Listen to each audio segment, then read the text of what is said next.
Hello and welcome to day 3 of the Thrive 5 Daily Mobility Series. Today we're going to be doing a full body session, tying together some of the components we introduced separately in both the lower and upper body days. Okay, so today, firstly, we're going to be starting off with a Spider-Man base position with a T-spine rotation. Okay, so I'm going to start us off here. We're going to be in an all fours pose. I'm going to bring my left foot to my left hand, and I'm going to find a nice comfortable position for my rear knee, squeeze the butt. Okay, I'm going to start our timer there. And from here, I'm going to reach my elbow towards the floor, digging into that hip a little bit as much as I feel comfortable doing. And then I'm going to send it round, following my eyes through my hand as far as I can take that. And rinse, repeat. Reaching that elbow back towards the floor, sending it round and extending to follow my eyes towards the sky, creating as much rotation through there as you can. And it's worth reminding us, as I did earlier, if you're finding this inaccessible right now, you can be elevating your hands on something out in front of us, right here, such as a table, stool, yoga block. Throughout this series, there's going to be plenty of discovery, finding our start positions, and indeed building upon them. Okay, we're going to rotate sides there, guys. Switch things up, find that same pose, and let's dig back on in.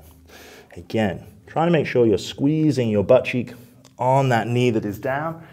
Keep that hip flexor under stretch. And indeed, paying some attention now to our breathing if we haven't already. Depending on what our day's been like up to this point, we might be a little bit out of tune. Take this opportunity to check into your body here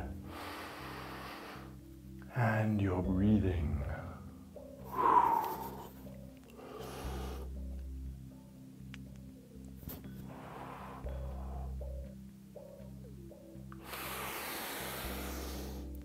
And that's going to do it for that side. We're now going to come to standing and look at our alternating lateral squat. This is going to be building upon that Cossack archetype, being able to squat laterally with one side to the other. I'm going to have some elevation in front of me here just to illustrate that if you find this a bit challenging, you could have your hands on this in support if you needed to. Okay, I'm just going to demonstrate that. We're going to be in this wide foot base. Okay, you might have to experiment a little bit with what feels good for you today. I'm going to be squatting down as low as I can on one side, feeling that stretch where we felt it before in that Cossack rock, and then using my hands to take me laterally to the other side. Okay, let's take a look at what that looks like today. So I'm coming on down, using my hands here to then switch over to the other side, feeling that stretch in those areas for sure. But just to illustrate, I could be using some hand assistance there to make that even more accessible. Okay, I'm going to try that lower position.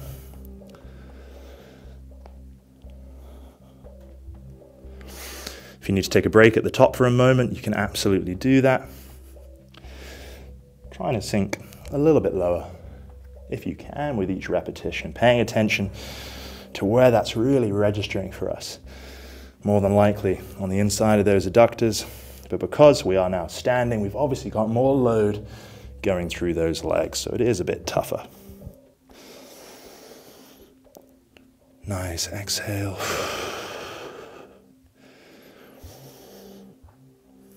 And that is going to conclude that one. All right, we're now going to come to standing again, and we're going to get set up for our third and final pose. We are going to need somewhere to elevate our heels on this one. This could be books, magazines, weight plates. You can see here I'm using my yoga blocks. Okay, I'm going to put those there. They're going to be going under my heels here. And I'm going to find that same squat pose that I did in our day 1 lower body. So feet are about shoulder width apart, toes are pointing out a little bit. From here, I'm going to reach down and grab my toes. Okay, let's just get our clock going, 60 seconds. If your knees have to bend, which they more than likely will, that's totally fine. And from there, I'm going to pull my bum down and look at the sky. Again, just going as low as makes sense for you. Take a breath in. And then I'm going to press my hips to the sky, straightening my legs as much as I can. Big stretch on the back of the body. Again, if you can't straighten your legs like I am, totally fine. more than expected at this point. And again, a nice marker for you to monitor your progress over time. But hopefully that heel elevation is allowing you to sink a little bit deeper into the squat than you might otherwise be able to, giving those ankles a boost in their range of motion here, and allowing us to sit a little bit deeper. Really sitting our chest tall, looking at the sky there, and extending back. Perhaps even noticing just a fraction of improvement with each repetition. And before you know it, finishing up right there. That is going to do it indeed for day 3 of the Thrive 5 series here, full body. And I'm going to see you again tomorrow for some lower body action. Well done. And if you have any questions, please drop them in the comment section below. Thank you for joining me today.